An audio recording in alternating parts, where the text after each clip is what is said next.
جمعہ کی فضیلت میں یہ بھی فضیلت ہے کہ جمعہ کے دن اگر کسی کی وفات ہوتی ہے تو اس کے لیے اللہ کے پاس ایک خاص وعدہ ہے. وہ کیا ہے؟ آئیے دیکھتے ہیں. اللہ کے رسول صلی اللہ علیہ وسلم فرماتے ہیں ما من مسلم یموت یوم الجمعۃ او لیلۃ الجمعۃ الا وقاه اللہ تعالی فتنۃ القبر. امام احمد اور ترمذی نے اس کو روایت کیا ہے اور صحیح جامع صغیر میں شیخ الالبانی نے اس کو حسن کہا ہے.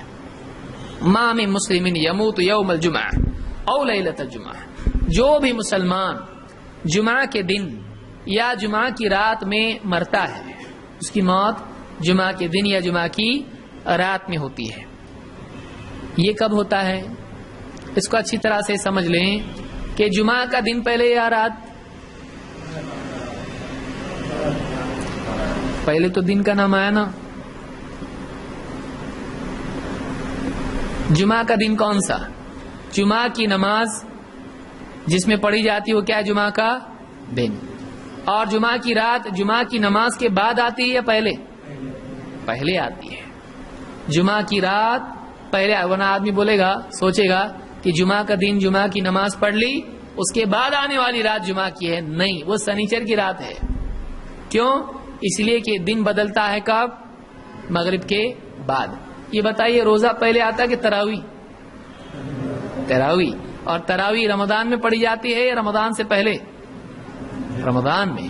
تو معلوم یہ ہوا کہ پہلے تراویح آتی ہے پھر اگلے دن روزہ آتا ہے. اس لیے کہ جیسے ہی مغرب ہو گئی رات آئی دن بدل گیا رمضان شروع ہو گیا. تو رات پہلی تراویح پہلے روزے سے پہلے ہوتی ہے تو دن سے پہلے رات آتی ہے اور رات ہی سے ہمارا نئی تاریخ شروع ہو جاتی ہے. تو اللہ کے نبی صلی اللہ علیہ وسلم فرماتے ہیں کہ جو شخص جمعہ کی رات جمعہ کے دن یا جمعہ کی رات میں جس کی موت ہو جائے الا وقاه اللہ تعالی فتنۃ القبر، اللہ تعالی اس کو قبر کے فتنے سے محفوظ کر دیتا ہے. کیا کیا اس نے؟ کچھ بھی نہیں کیا. اس کی موت کب ہوئی؟ جمعہ کی رات میں یا جمعہ کے دن میں. صرف دن میں نہیں، رات میں بھی اگر اس کی موت ہو جائے جمعہ کی تو اس کے لیے فضیلت کیا ہے؟ اللہ تعالی اس کو قبر کے فتنے سے محفوظ رکھتا ہے. قبر میں کیا کیا ہے؟ قبر میں 3 چیزیں ہیں. نمبر 1، قبر کا دبوچنا ہر ایک کے ساتھ ہوتا ہے. وہ قبر جو ہے کیا کرتی ہے؟ دباتی ہے. 2، قبر میں سوالات ہوتے ہیں، منکر نکیر آتے ہیں اور سوال پوچھتے ہیں. 3، قبر میں عذاب ہوتا ہے. تو یہ 3 چیزیں قبر میں ہوتی ہیں. بعض علماء نے کہا کہ تینوں چیزیں مراد ہیں اس لیے کہ اس میں اطلاق ہے. فتنہ قبر کا جو بھی ہے اللہ اس سے محفوظ رکھتا ہے. بعض علماء نے کہا کہ اس سے مراد قبر کا عذاب ہے.